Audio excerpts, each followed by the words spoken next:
Hi అండి, అందరికీ నమస్తే. Welcome to Anu's kitchen. ఈరోజు ఈ వీడియోలో ఎగ్ కర్రీ ఎలా చేసుకోవాలో చూపిస్తున్నాను. రైస్, చపాతీ, రోటీలోకి చాలా బాగుంటుంది. ఈ ఎగ్ కర్రీ చాలా తొందరగా ఈజీగా చేసుకోవచ్చు.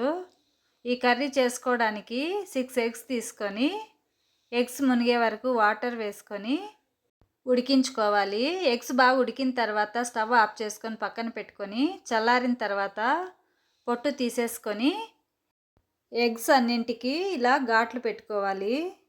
ఇలా ఘాట్లు పెట్టుకోవడం వలన ఉప్పు, కారం, మసాలాలు ఎగ్స్కి బాగా పడతాయి. అలాగే 2 ఆనియన్స్, మీడియం సైజ్ 4 టమోటాలు, 3 పచ్చిమిరపకాయలు తీసుకొని ఇలా సన్నగా కట్ చేసుకొని పెట్టుకోవాలి. ఇప్పుడు ప్యాన్ పెట్టుకొని 2 స్పూన్స్ ఆయిల్ వేసుకొని చిటికెడు పసుపు, కొద్దిగా ఉప్పు, 1/2 స్పూన్ కారం వేసుకొని కలుపుకోవాలి. ఇప్పుడు ఇందులోకి ఉడికించి పెట్టుకున్న ఎగ్స్ వేసుకొని మంట లో ఫ్లేమ్లో పెట్టుకొని కలుపుకుంటూ 2 నిమిషాలు ఫ్రై చేసుకోవాలి. ఎగ్స్ ఇలా 2 నిమిషాలు ఫ్రై చేసుకున్న తర్వాత పక్కన పెట్టుకొని ఇప్పుడు మరొక ప్యాన్లో 4-5 స్పూన్స్ ఆయిల్ వేసుకొని ఆయిల్ వేడైన తర్వాత కొద్దిగా చెక్క, 4 లవంగాలు, బిర్యానీ ఆకు 1, 1/2 స్పూన్ జీలకర్ర వేసుకొని వేయించుకోవాలి. ఇవి కాస్త వేగిన తర్వాత ఇప్పుడు ఇందులోకి సన్నగా కట్ చేసుకున్న ఆనియన్స్, పచ్చిమిరపకాయలు, కొద్దిగా కరివేపాకు వేసుకొని వేయించుకోవాలి.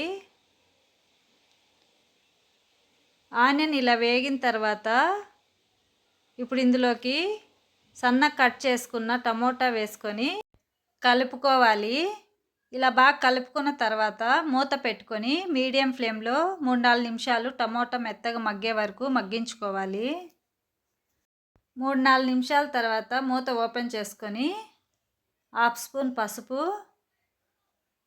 1 స్పూన్ కారం, రుచికి సరిపడా ఉప్పు, 2 స్పూన్స్ ధనియాల పొడి వేసుకొని ఇవన్నీ బాగా కలిసేటట్టు కలుపుకుంటూ వేయించుకోవాలి.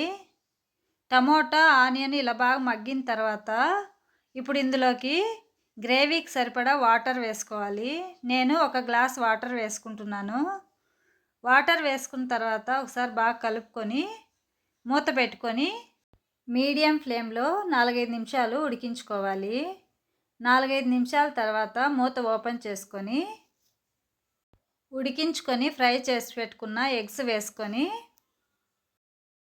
కలుపుకొని మూత పెట్టుకొని మళ్ళీ 4-5 నిమిషాలు ఉడికించుకోవాలి. 4-5 నిమిషాల తర్వాత మూత ఓపెన్ చేసుకొని సన్నగా కట్ చేసుకున్న కొత్తిమీర చల్లుకొని 1 నిమిషం కలుపుకొని స్టవ్ ఆఫ్ చేసుకొని ఈ కర్రీని ఒక బౌల్లోకి తీసేసుకోవాలి. అంతే అండి, ఎగ్ కర్రీ రెడీ అయిపోయింది. ఈ కర్రీ చాలా సింపుల్గా, ఈజీగా చేసుకోవచ్చు. మీకు ఈ వీడియో నచ్చినట్లయితే లైక్ చేయండి, షేర్ చేయండి, సబ్స్క్రైబ్ చేసుకోండి. Thank you for watching.